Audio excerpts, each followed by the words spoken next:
over 170,000 acres of wilderness, countless encounters reported, and we are standing right here in the middle of it all. I'm Carol Ann. Welcome to the In-Between. So what is the LBL, or the land between the lakes?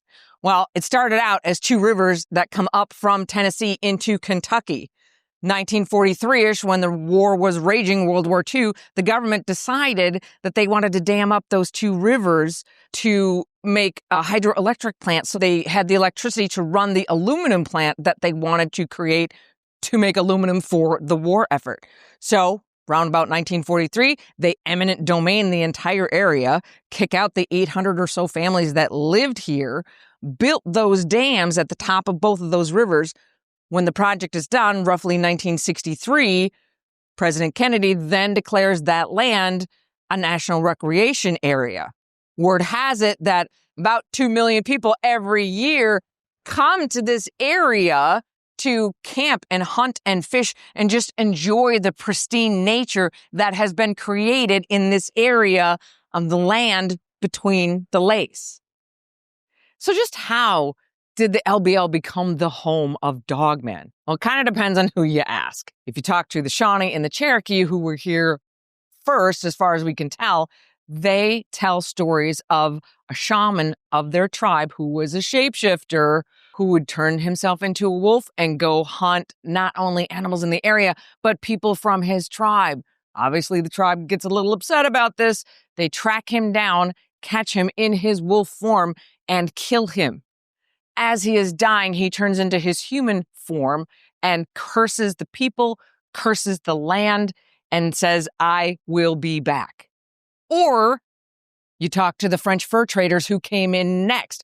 Bunch of traders coming in, working for the Transylvania Fur Trading Company. They move in. Obviously, animal life is plentiful.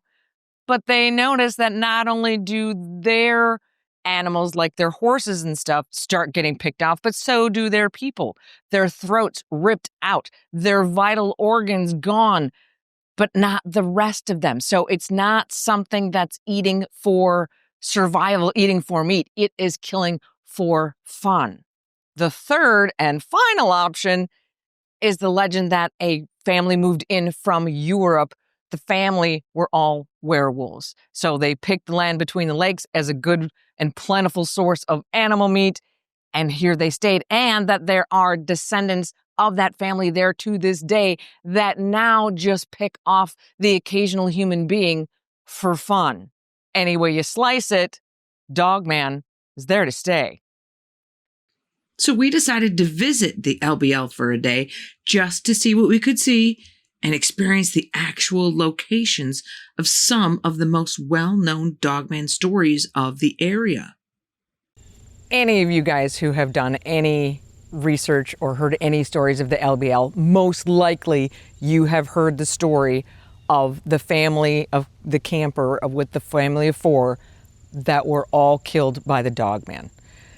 We are here in the LBL, and as close as I can tell, it's not perfect. I'm not entirely sure because it's really hard to tell. Sources are different as to where this place actually is.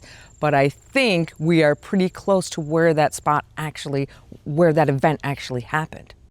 Now, what a lot of people don't know is that there was actually a fifth person there, a friend of that family. He survived. Our main guy, Roger, is 15 years old.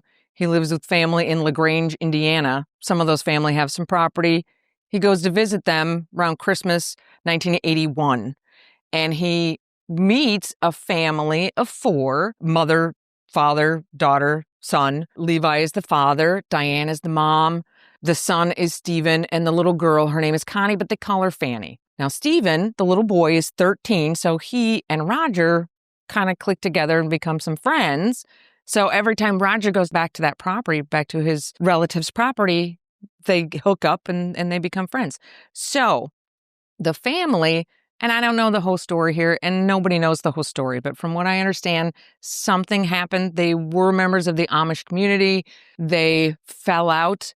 I don't know if they were excommunicated, if they were shunned, or if they just decided to leave on their own, they sell their property, they buy a brand new huge camper, and they're going to do the whole van life thing. Early 1982, van life thing isn't a thing yet, but that's what they're going to do. And so the next time they see Roger, they say, hey, we're going camping for a few days to try out the new camper. You want to come along? So Roger asks his parents and they say yes. And so great, it's a deal. So he joins them on a trip.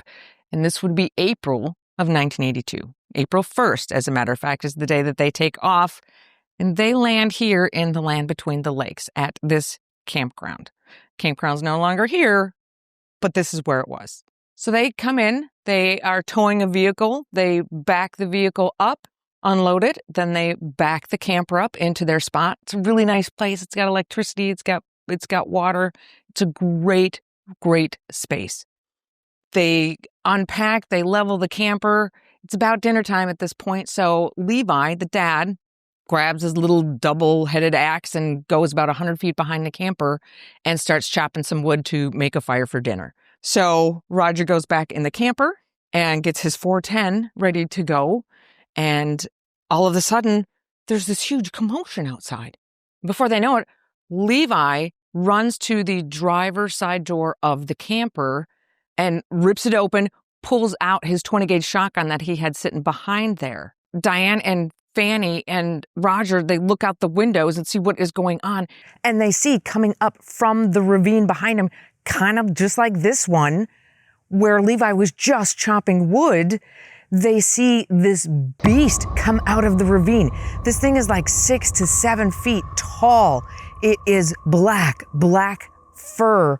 It's kind of matted. It's got a wolf-like head with a snout. It's got ears and it's got hair tufts coming off of the ears. This thing is, there's no other word for it, but it is just a beast. And it has Stephen in almost like a headlock. And Levi takes a shot at this thing. He hits it, and it doesn't go down. However, it makes it very angry. Whatever this thing is drops Stephen, and Roger can pretty much tell at this point, Stephen's already dead. And the monster goes after Levi. Roger, thinking even at 15, he's going to try to be the biggest man that he can be. He explodes out the door with his 410 and takes a shot at this thing. The thing falls, but it doesn't stay down. It pops back up. Roger knows he is in trouble. If this thing hasn't gone down with 2 shots at it, there's nothing that he can do. First thing that pops into his head is to roll under the camper and crawl up into the framing of the camper underneath, like by the transmission, and get himself up in there so he's not seen anymore. And it works. And from where he is under there, he can hear a second one now hit the back of the camper that has this super huge window in the back. This thing hits the window, takes it out, goes in from behind, taking out Diane and Fanny as well. After about 15 minutes of silence, Roger finally figures it's safe. He crawls back out and he gets up and he just takes off down the road to get as far away as quick as he can and find somebody. And it doesn't take him long. Somebody's passing in a pickup truck. He opens the door and just falls into the footwell of this pickup truck and tries to tell this guy what just happened. The guy's a local farmer. Obviously, he gets the hint that something bad happened and just takes him back to his farm just a few miles away where they call the authorities. The authorities show up, and according to Roger, they weren't local police. They weren't state troopers. They weren't military in terms of, people in camo with U.S. Army on their uniforms. They were in uniform, but there's no insignia, so he doesn't know who they were. But a man named Walter, older gentleman, comes up, puts his arm around Roger and says, "Don't worry about it. Everything is going to be fine. We have to go back. You have to tell us and you have to show us what happened, but everything's going to be okay." And Roger said in that moment, he doesn't know what it is about this Walter guy, but he just felt a peace come over him. So they all troop back to the scene of the crime, and it is just brutal. They find Diane in the camper. She's dead. Obviously, Levi and Stephen are laying out on the ground. they're dead. At first, Fanny's nowhere to be seen, but after some looking, they actually finally find her about 100 feet back from the camper, about the same spot that Levi was chopping wood at the top of a ravine, where presumably these things came from. And that's where they find her dead as well. As it turns out, those 2 shots that this beast took actually did do some damage, just not in the moment. They actually find that second beast up in the tree, on the tree branch, dead. At this point, they take Stephen away. He doesn't know what happened to the site. He doesn't know what happened to the people. He doesn't know what happened to the vehicles. They are just gone, dust in the wind. They take him to a small airport down by Hopkinsville, where he waits for a while for his uncle to fly in and come and get him. And at that point, he goes back home to his home in Iowa, actually, Cedar Rapids, Iowa, and tries to live a normal life, and nobody in his family ever talks about it again. Roger says that he's not entirely sure. He got to talk to Walter a couple of times over the next couple of years, but something just tells him that Walter watched over him for a lot longer than those last couple of years, just being a little guardian angel on his shoulder to make sure to remove the obstacles in his way so that he could lead as normal of a life as somebody who's been through something like this can lead.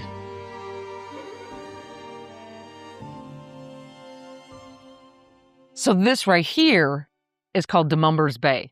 And Demumber's Bay is the place where, around about 1979, a guy named Glenn, who was an employee of the Kentucky Fish and Wildlife Services, he was just out fishing one morning. And he's out on the lake. He's in his boat just trolling, the boat's going slow across the lake. And so as it's going, he's watching the shoreline as it passes by. When he sees there's a couple over on the shore camping. So, the trolling motor's going pretty slow, so he's just watching the shoreline as he's going by, and he sees that not far from them is this black figure that he can't quite recognize what it is. So he keeps an eye on it, and he's watching it, and as he's watching, this thing stands up. And what he sees stand up is this 6 to 7 foot tall, black, muscular, what looks like kind of like a dog stand full up, but he also sees that dog thing isn't looking at him. It is looking at the campers. This thing is obviously built as a predator, and it's not watching him. It has a bead on those campers, and it's closing in on them. Glenn starts yelling and waving and trying to warn the campers that this thing is coming at them, but they don't pay attention to his warnings. So all he can do is just helplessly sit there and watch as this thing rushes at them and just eviscerates both of them in front of his eyes. So what he does do is get off that lake as fast as he can, goes back, calls the higher-ups to report what he saw, and the higher-ups tell him, you didn't see anything. Nothing happened on the lake. And whatever else went with that warning, it worked, because Glenn didn't tell anybody for 40 years until he's on his deathbed with cancer. And at that point, he decided his conscience couldn't live with it. He had to tell somebody, because the public deserves to know the truth. We are now standing in a place called the Devil's Backbone. This is the place where the story of Martin Groves took place. Some of you have heard it, some of you haven't. Either way, this is a terrifying story. We start with Martin and his best friend Harry.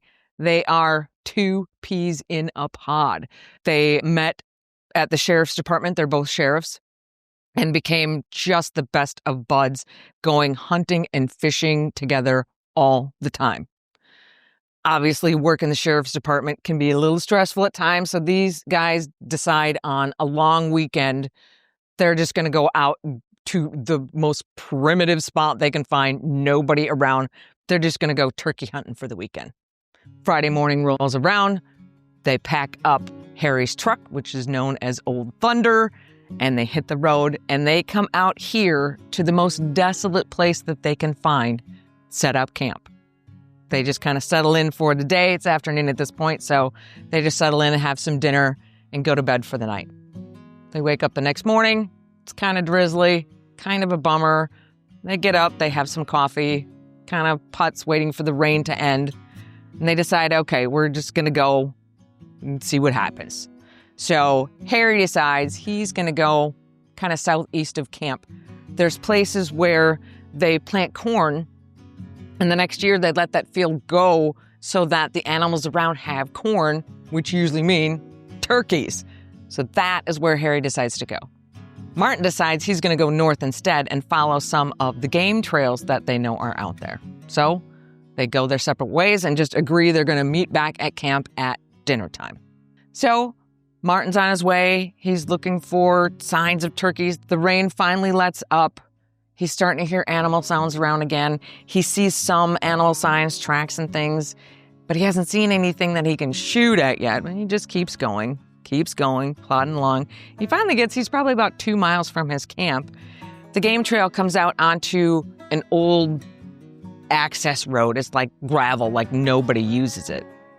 And he's out on this road, and nobody uses this road, but all of a sudden he hears a car. Over the ridge comes this Nissan pickup truck, and you can just tell by looking at the guy and looking at the truck that it's another hunter. So the truck stops right in front of them. The two say hi to one another. They kind of get to chatting. They find out one's name is Bubba and the other one's name is Bubba. Okay, they're both Bubbas. We know our Bubba, Martin, is a policeman.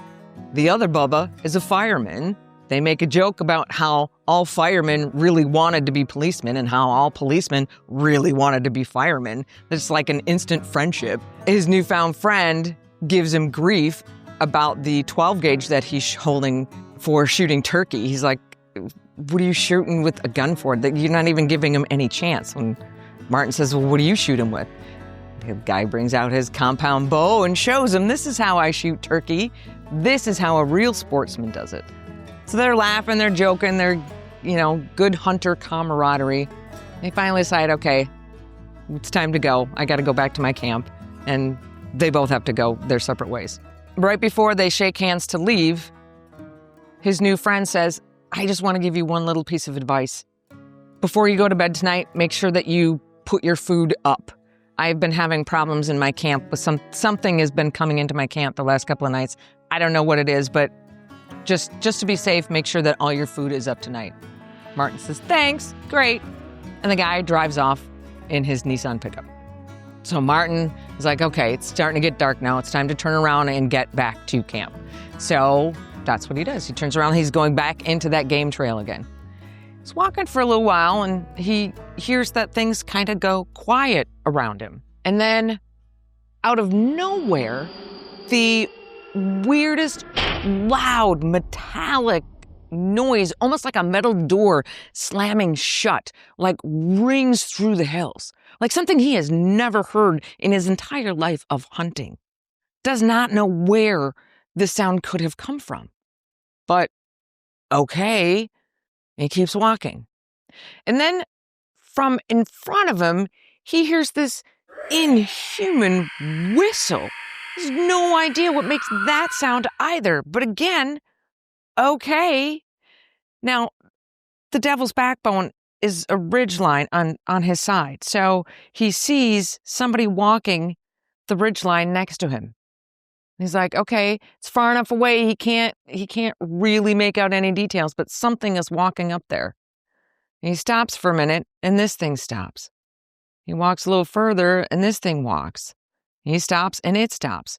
But he's figuring, okay, it was my buddy that told me about this great hunting place, so I am sure that other people have heard of this great hunting place as well. It's got to be another hunter. So he just keeps walking on his way back to camp. He starts hearing noises behind him. He looks behind him, fairly good distance back, enough that he can't really see any good details. He sees it's a pack of something, small pack, half dozen. He can't even really tell, but it's a small pack of something on 4 legs. So he keeps moving. He stops, they stop. But he's like, okay, you know what? I'm putting this together in my head. That guy up there is another hunter.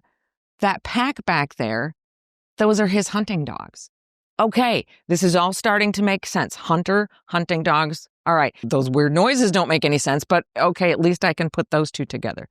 So he keeps going until he hears that same inhuman whistle coming from right in front of him. But this time, he can see who's whistling. From behind this huge oak tree, he can see a figure just off to the side, and it looks like a guy in a ghillie suit, like another hunter. Now, he knows it's not Harry. Harry doesn't have a ghillie suit, so it has to be another hunter. So, okay, they have stumbled into somebody else's hunting area. These people are probably not real happy about it. That would account for everything going on and even the ominous feeling that he's feeling. Everything except the weird sounds, but okay. He waves, gets no response, but okay, I'll just make my way back to camp and forget that anything ever happened here. So that's what he does. In fact, he can smell the smoke coming from the fire. He knows Harry is back at camp. Everything's going to be all right. Makes it to camp. He hollers at Harry just so Harry knows that it's him coming into camp. And as he gets into camp, Harry says, dude, what have you been messing with me all day for? And Martin's like, what are you talking about messing with you all day? I went the other direction. I was way out there. I'm just coming back. What are you talking about? It's like, man, something was messing with me all day. In fact, I came home early because I just couldn't stand it anymore. So once they start talking about it, Harry tells Martin that while he's sitting in the field waiting for Turkey to come up, he hears this weird metallic sound like a metal door shutting. And obviously that's ringing some bells in Martin's head. But on top of that, he saw two glowing discs, kind of reddish, orangish discs, smaller than a basketball, larger than a softball, go over his head while he's sitting in the field. And if that wasn't weird enough, he had things being thrown at him. Now, he's sitting kind of in the middle of this field. The tree line is pretty far away. So if somebody is throwing things at him, they are throwing things from a pretty big distance, including like a cob of corn that just went whizzing right past his head. In fact, that's the last straw. That's when he decided to give up and go back to camp. So, okay, obviously both of them have had some weird things going on. They thought, okay, well, we'll just put that aside. Let's get some dinner. Let's get some sleep, and we'll see what happens tomorrow. So they start making dinner, and a stick drops right next to their fire. Well, that's kind of odd. Now, behind their camp, on one side of their camp, they have a large rock wall. Not super big, but big enough. But it was something that they could, so they had something behind them, kind of a windbreak. So whatever it was that fell next to the fire, that stick that fell next to the fire, came from on top of that ridge. They're like, oh, okay, stuff falls down in the forest all the time, not a big deal. They're talking for another 10 minutes. Something else falls on the ground next to their tent. Harry goes to take a look, and it's a small rock. And they're like, all right, something is going on here. Before they have a chance to even talk about it, a 50-pound rock falls from the top of that ridgeline right next to Harry. Okay, this is beyond anything normal. There's no way to explain this away. As they're looking around to try to figure out what is going on, there's an oak tree off to one side, and they can see a glowing orange ember that looks like somebody standing behind the tree smoking a cigarette, and that ember at the end burning bright orange. That's what it looks like. So Harry and Martin are trying to be quiet and talk to one another without anybody else hearing. He's like, dude, you see that guy? Yeah, I see that guy. Martin yells out, whoever you are, we are sheriff's deputies. We are armed, and it is not cool to be stepping into somebody's camp this way. But before they could get an answer from whoever's standing behind the tree, Martin hears movement behind him from the other direction, the direction that he came up from where he was hunting. He hears movement over there. He looks around, and the fire was only big enough to make a circle of light maybe 60 yards across. whatever is over there, he can see it. It's a dark shadow of some kind, but it's staying just outside that firelight. But it's getting closer. At this point, something washes over Martin that gives him that feeling of just pure evil. He has no idea what that thing is, but he knows it's wrong. It's wrong in every sense of the word. It is nothing but evil. So he's looking in that direction to try to figure out what that is. Harry's at his back. They're like back to back. Harry's looking in the other direction, paying attention to whoever it is that's behind that oak tree. And they are now both frozen in fear, statues still. No idea what to do. As Martin is still paying attention to the one in front of him, he kind of starts to let his gun go down a bit. And when he does, that figure starts moving closer. He puts his gun back up and it stops. Well, that tells him that whatever that thing is, it's intelligent.